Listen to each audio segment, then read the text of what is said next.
ស្រុកខ្មែរយើងគឺពេញនិយមមែនទេនៅប្រភេទ Land Pick Up ចរាចរណ៍ច្រើនប្រភេទ Tacoma នេះជំរាបសួរបងប្អូននៅក្នុងបណ្ដាញសង្គម YouTube ទាំងអស់គ្នាថ្ងៃនេះ CK លក់ឡានមានឡានមួយគ្រឿងទៀតប្រភេទ Pick Up ដែលជាគ្រូតា Tacoma ហ្នឹងណាបងប្អូនឥឡូវនេះតាយើងមកមើលរូបរាងឡានមួយគ្រឿងនេះទាំងអស់គ្នា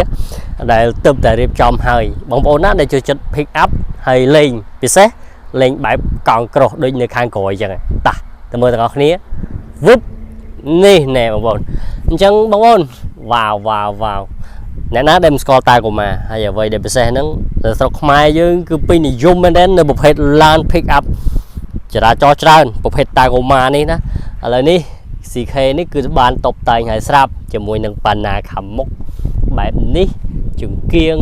7ផ្នែកកង្កែបអីមកកំ play បែបនេះបាទអ្វីដែលពិសេស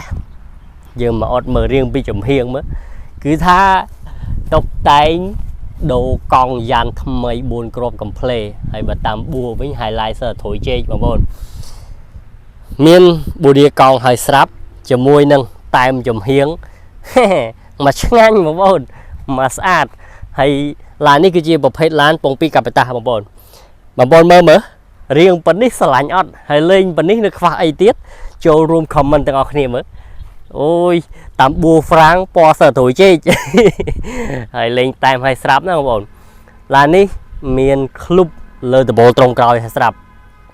នេះបងប្អូនតែមនេះកលេកាឡាមិនជាចលើសបឺសទេមកសំរុំសំរូបរាងហើយបើថាសបកកង់នេះដាក់ Ford ក៏ត្រូវដាក់ Tacoma ក៏ត្រូវសបកកង់នេះជិះទៅអត់សូវរលាក់ទេបងប្អូនតោះឥឡូវទៅមើលមកជុំជាមួយគ្នាយ៉ានេះពីក្រោយ Toyota Tacoma ប្រភេទ SR5 ម៉ាស៊ីន6 V6 បាទណែបងប្អូនមើលយ៉ានកង់បែបនេះស្រឡាញ់អត់រូបរាងបែបនេះស្រឡាញ់អត់រូបរាងអញ្ចឹងស្រឡាញ់អត់ហើយប៉ាណាមុខលេងបែបនេះល្មមជិះអត់បងប្អូនស្អាតមិនចាំបាច់ទៅដាក់កាងដែកអីទេ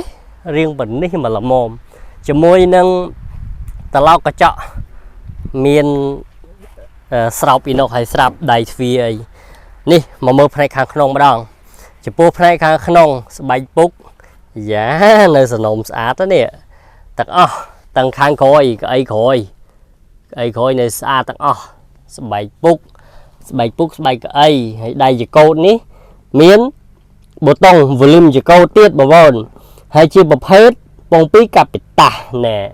ជាប្រភេទកាបេតាអានេះផ្នែកពីដានស្អាតបាទផ្នែកពីដានស្អាតនេះគឺជាផ្នែកខាងក្នុងលឿងសម្រាប់មួយគ្រឿងនេះគឺជាប្រភេទឡានអត់កាត់តអត់ដូរពណ៌ទេហើយខ្ញុំ CK លក់ឡាននេះក៏ទៅកាត់បានចូលស្តុកថ្មីស្អាតតែម្ដងប្រភេទពងពីកាបេតាតបតែងកង់ក្រោះបិទតែមដំឡើងប៉ាណា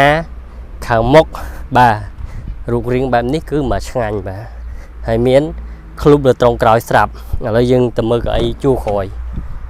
មានកម្រាល VIP ស្រាប់បងប្អូនដែរនេះទៅមើលផ្នែកខាងក្នុងអ្វីដែលសំខាន់ហ្នឹងដៃចកោតស្រោបពណ៌កបោនទៀតកន្លែងប្រអប់លេខអីនេះបាទស្រោបពណ៌កបោននេះកន្លែងដៃស្វានេះពណ៌កបោនទៀតហើយសម្រាប់បងប្អូនដែលត្រូវការនៅប្រភេទកាបេតារូបរាងប៉ុណ្នេះគឺល្មមប្រើហើយនេះស្រោបកបោនកន្លែងបជាកញ្ចក់មកកំ play បាទកន្លែងសរេកញ្ចក់មើលក្រោយចំហៀងហើយប៊ូតុងកាបេតាបាទប៊ូតុងកាបេតាអូខេអញ្ចឹងសម្រាប់ពុកម៉ែបងប្អូនដែលត្រូវការនៅមួយគ្រឿងនេះគឺអាចតាក់ទងមកខ្ញុំ CK លក់ឡានបានដើម្បីទិញឡានមួយគ្រឿងនេះយកទៅប្រើប្រាស់នេះផ្នែកពីមុខវ៉ាវញាក់សាច់អញ្ចឹងសូមកុំភ្លេចណាត្រូវការឡានមួយគ្រឿងនេះតាក់ទងមកខ្ញុំ CK លក់ឡានអរគុណបងប្អូនសូមកុំភ្លេចចុច like និង subscribe channel CK លក់ឡានដើម្បីបានវីដេអូឡានថ្មីបាយ